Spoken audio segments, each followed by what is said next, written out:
के बाद हो रही इन्वेस्टिगेशन में जो जो खुलासे हो रहे हैं वो और चौंकाते चले जा रहे हैं। आतंकियों के निशाने पर उत्तर प्रदेश के मंदिर और धार्मिक स्थल थे। खास तौर पर आतंकियों ने अयोध्या के राम मंदिर और वाराणसी के काशी विश्वनाथ मंदिर को टारगेट किया हुआ था। गिरफ्तार हुई आतंकी शाहीन ने तो अयोध्या में स्लीपर सेल को एक्टिवेट भी कर रखा था। आतंकियों की हिटलिस्ट में दिल्ली के अस्पताल और भीड़भाड़ वाले इलाके भी थे।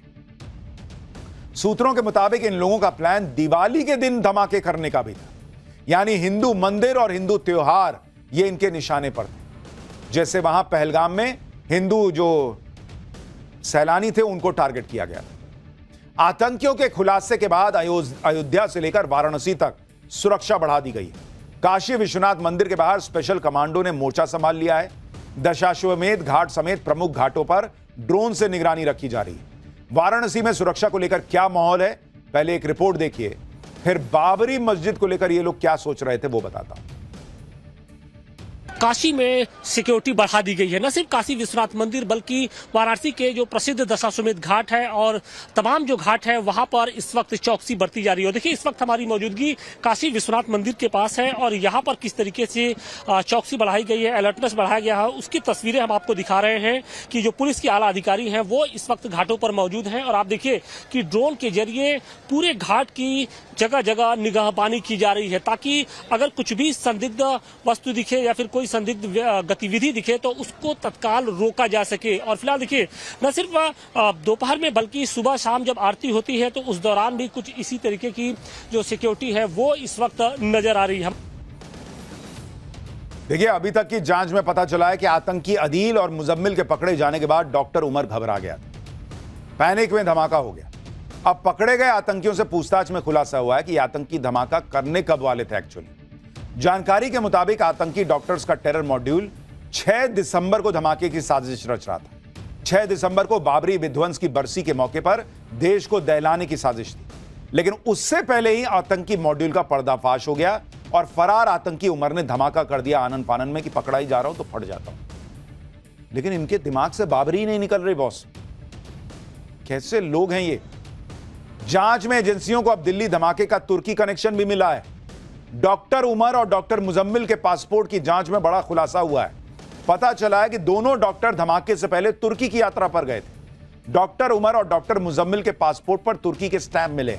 एजेंसियों को शक है कि तुर्की में ही दोनों ने जैश-ए मोहम्मद के हैंडलर से मुलाकात की होगी और इस मुलाकात में ही दिल्ली धमाके की प्लानिंग की गई होगी। इस दौरान टारगेट लोकेशन भी सौंपी गई होगी और आतंकियों को निर्देश दिए गए। एजेंसीज को यह भी पता चला है कि डॉक्टर उमर के साथ तुर्की जाने वाले डॉक्टर मुजम्मिल वो दोनों लगातार रेकी का काम कर रहे थे। दोनों की प्लानिंग इसी साल 26 जनवरी को लाल किले पर धमाका करने की भी थी। इस साल के शुरू में ही यानी जनवरी में डॉक्टर मुजम्मिल ने लाल किले के कई बार टोह ली थी। मुजम्मिल के फोन से मिले डंप डेटा से पता चला है कि जनवरी के पहले हफ्ते में लाल किले के पास यह गया था। पुलिस को संदेह है कि उमर और मुजम्मिल 26 जनवरी के लिए साजिश रच रहे थे, लेकिन हाई सिक्योरिटी और पकड़े जाने के डर से उनका प्लान फेल हो गया। तुर्की में दिल्ली धमाके की प्लानिंग की थ्योरी में इसलिए भी दम है क्योंकि जैश के हैंडलर के लिए तुर्की सबसे मुफीद जगह है।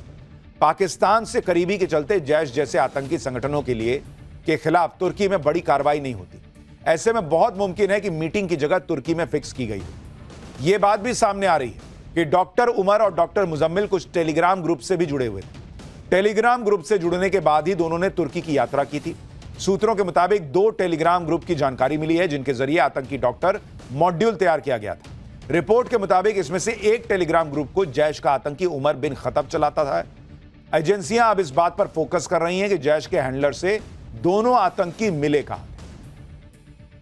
तुर्की से लौटने के बाद ही आतंकी डॉक्टर उमर और डॉक्टर मुजम्मिल ने देश के अलग अलग हिस्सों में एक्टिव होने की योजना बनाई। माना जा रहा है कि जैश हैंडलर ने ही उन्हें निर्देश दिया था कि आतंकी डॉक्टर मॉड्यूल को देश भर में फैलाओ। आतंकी किसी एक जगह पर फोकस ना करें ताकि भारतीय एजेंसियों की नजर उनके ऊपर ना पड़े। ऐसे में आतंकी डॉक्टर्स ने फरीदाबाद और सहारनपुर को चुना, जहां देश को दहलाने की साजिश रची गई। पुलिस यह भी पता करने में जुटी है कि जब आतंकी उमर लाल किला पार्किंग में कार में बैठा था तो क्या वो जैश के इसी हैंडलर के संपर्क करने की कोशिश कर रहा था या निर्देश ले रहा था जिससे वो ऐप के जरिए बात करता था। दिल्ली ब्लास्ट की जांच में एक और खुलासा हुआ है।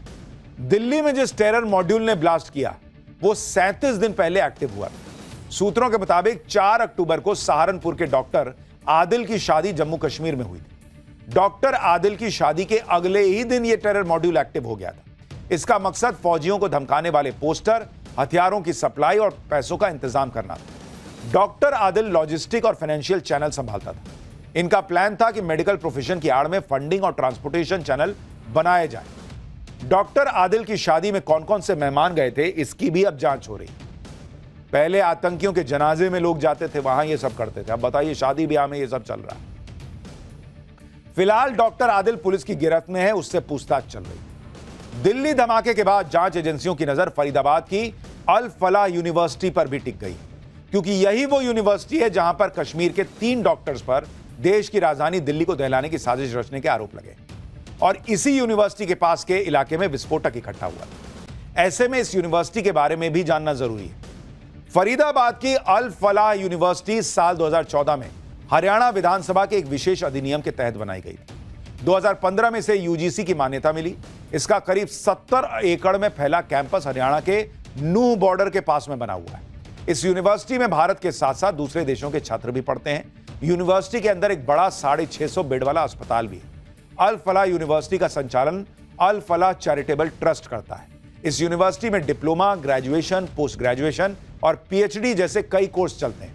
यहां एमबीबीएस की करीब 200 और एमडी की 38 सीटें हैं। टेरर मॉड्यूल की जांच के दौरान गिरफ्तार किया गया doctor Muzammil Al Falah school of medical sciences and research centre में लेक्चरर था और यूनिवर्सिटी के कैंपस में ही रहता था।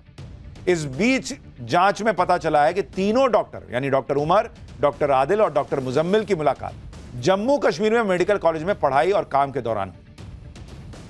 कॉमन बात यह है तीनों में कि इन तीनों ने गवर्नमेंट मेडिकल कॉलेज अनंतनाग में काम किया है और इसी दौरान तीनों आतंकी संगठनों के संपर्क में आए। आज भी अल फलाह यूनिवर्सिटी में पूरे दिन हलचल रही है। हरियाणा पुलिस की टीम पहले से ही अल फलाह यूनिवर्सिटी में मौजूद है। आज दिल्ली पुलिस की स्पेशल टीम भी इन्वेस्टिगेशन करने पहुंची। इसके बाद एनआईए की टीम पहुंची। इस दौरान अल फलाह यूनिवर्सिटी के स्टाफ और डॉक्टर से पूछताछ हुई। हालांकि यूनिवर्सिटी ने एक बयान जारी करके कहा है कि उनकी यूनिवर्सिटी का आतंकियों से कोई लेना देना नहीं। आज अल फलाह यूनिवर्सिटी के बाहर कैसा माहौल था, वहां क्या हुआ है, उस पर एक रिपोर्ट देखिए। फिर आपको डॉक्टर निसार के बारे में बताता हूं कि उसका क्या किरदार था। इस वक्त हम अल फलाह यूनिवर्सिटी के अंदर मौजूद हैं और मेरे पीछे जो आप तस्वीर देख पा रहे हैं ये यूनिवर्सिटी का हॉस्टल है और अगर आप देखेंगे तो इसी यूनिवर्सिटी के हॉस्टल के अंदर जो है वो मुजम्मिल रहा करता था और जो दूसरी तरफ का जो पोर्शन आप देख रहे हैं इसमें शाहीन रहती थी। ये दोनों यहीं पे रहते थे और यही जो आसपास है उसने मुजम्मिल ने यहाँ से 700 मीटर की दूरी पे ही एक जो है वो घर किराए पे रखा था जहां पर बड़ी संख्या में जो एक्सप्लोजिव मटीरियल है उसको वहां पे रखा गया था मुजम्मिल के द्वारा और आदिल जो है उन सबको गाइड करता था। ये जो आप बिल्डिंग देख रहे हैं इसी बिल्डिंग के अंदर जो बताया जा रहा है मुजम्मिल है वो रहा करता था। ये बॉयज ब्लॉक है। ये आप सामने जो बिल्डिंग देख रहे हैं ये बॉयज ब्लॉक है और ये जो रास्ता आप देख रहे हैं यहीं से गाड़ियां यूनिवर्सिटी के कैंपस के अंदर इंटर करती हैं। पुलिस को अल फलाह यूनिवर्सिटी के ही एक और डॉक्टर जिसका नाम निसार गिलानी है उसकी भी तलाश है।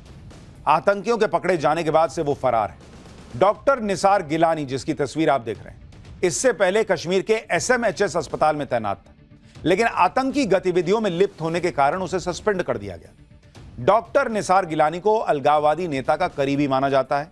डॉक्टर निसार की बेटी भी अल फलाह में पढ़ती है, उसे हिरासत में लेकर पूछताछ की जा रही है। लेकिन सवाल यह है कि जब पहले भी ये आतंकी गतिविधियों में शामिल होने की वजह से सस्पेंड हो चुका था तो इसको दूसरी नौकरी मिल कैसे गई वहां? एक तरफ आतंकी इतनी बड़ी साजिश रच रहे थे, देश को दहलाने की प्लानिंग कर रहे थे, लेकिन महबूबा मुफ्ती को इनसे भी हमदर्दी हो रही। देश के नेता ऐसे समय में क्या कर रहे हैं एक बार सुनिए, फिर आगे की बात बताओ।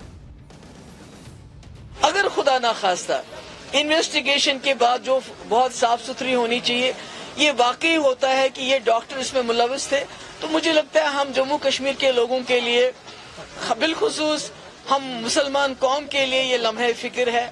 ये बहुत ही ज्यादा जो अफसोस करने की वजह है, क्योंकि न सिर्फ हमारे जो बेस्ट ब्रेन्स हैं वो जाया हो रहे हैं बल्कि हमारे ऊपर बहुत बड़ा दाग लग रहा है और साथ ही जो इन लोगों के जिन पे शक है अभी तो कोई प्रूव नहीं हुआ है, जिनको जो मशकूक हैं जिनके ऊपर शक है उनके घर वालों को, उनकी फैमिलीज को जो पूछताछ करनी है बेशक पूछताछ करें, मगर एक तरीके का उसका इस्तेमाल करें, उनको मुजरिम समझ के पूछताछ न करें। इन्हें अभी भी शक है। जब ये लोग मान लीजिए साबित हो जाएं, उसके बाद ये दूसरी चीज शायद ये कहेंगे कि कोई मजबूरी रही होगी, किसी ने पता नहीं मारा पीटा होगा, कोई दर्द रहा होगा, कोई यूं ही आतंकी नहीं बन जाता। ये सब घिसा पिटा जो टेप रिकॉर्डर इन लोगों का है वो देश सुनता रहा है। महबूबा मुफ्ती पर आरोप लग रहा है कि वो आरोपियों को कवर फायर दे रही। तो कर्नाटक के मंत्री इसमें पॉलिटिकल कनेक्शन खोज के लिए आए बॉस। कर्नाटक सरकार के मंत्री जमीर अहमद ने क्या कहा है वो सुनिएगा तो शॉक्ड रह जाएगा। सुनिए जरा भाई साहब। हमको आश्चर्य क्या है, ये बॉम्ब ब्लास्ट जो हुआ है 10 तारीख को हुआ है, 11 तारीख को चुनाव है बिहार के अंदर। अभी आप भी देखे होंगे हमारा कन्नड़ माध्यम के अंदर वो लोग बोल रहे थे कुछ पॉलिटिकल है क्या करके। हमको भी ये सुनने को आ रहा है कि इसके अंदर पॉलिटिकल इन्वॉल्वमेंट है करके सुनने को आ रहा है, पक्का नहीं बोलता हूँ। और ये जो भी पॉलिटिकल अगर बेनिफिट को एक आदमी की जान लेना है ना, उसको सही में उसको अच्छा नहीं होता है। आप इन लोगों का लेवल सोचिए बॉस। बिहार इलेक्शन था, पॉलिटिकल कनेक्शन सुनने में आ रहा है। जब सुनने में आ रहा है कंफर्म नहीं है तो बोल किस ले रहा है? क्या लोग हैं बॉस। और इस पॉलिटिक्स के बीच दिल्ली ब्लास्ट पर बागेश्वर बाबा ने बड़ी तीखी बात कह दी। बागेश्वर बाबा ने सवाल उठाते हुए कहा कि जो विस्फोटक मिल रहा है वो एक ही जगह से एक जैसे लोगों से क्यों मिल रहा है। उन्होंने कहा कि अगर आज हिंदू एकजुट नहीं हुआ ना तो आने वाले समय में गली मोहल्ले में बम फूटेंगे। कुछ विदेशी ताकतें हिंदुओं की एकता से घबरा गई हैं। और बात ये उठ रहा है प्रश्न चिन्ह कि आखिर जो दंगा जिसके यहाँ से आरडीएक्स पकड़ा गया वो एक ही कौम के क्यों निकले और वो एक ही जगह से सामान क्यों निकला। आखिर कौन सी ऐसी शिक्षा नीति है जो इन लोगों को इतना मजहबी कट्टरपंथी बनाती है। हमें लगता है कहीं ना कहीं इस देश के मदरसों की शिक्षा नीति में सुधार की आवश्यकता है। आज हमने यदि एकजुट होकर आवाज नहीं उठाई तो वो दिन दूर नहीं। आज 8 मरे, कल 80, 800, 8000 हर गांव मोहल्ले में बम फूटेंगे यदि आज हिंदू एक नहीं है। इस वक्त एक और बड़ी खबर आ रही है। एनआईए ने 5 राज्यों में 10 ठिकानों पर छापेमारी की है। गुजरात में अलकायदा टेरर कॉन्स्पिरेसी केस में यह रेड हुई है। गुजरात, बंगाल, हरियाणा, मेघालय और त्रिपुरा में रेड पड़ी है। एनआईए ने कई डिजिटल उपकरण बरामद किए हैं। भारत में अवैध घुसपैठ से जुड़ा केस मिल रहा है। साल 2023 में 4 बांग्लादेशियों ने घुसपैठ की थी और भारत में घुसपैठ चारों का कनेक्शन अलकायदा से पाया गया। अब आप सोचिए बॉस, कहां एक तरफ जैश का मामला चल रहा है, दूसरी तरफ अलकायदा से कनेक्शन की बात हो रही है। मतलब भारत को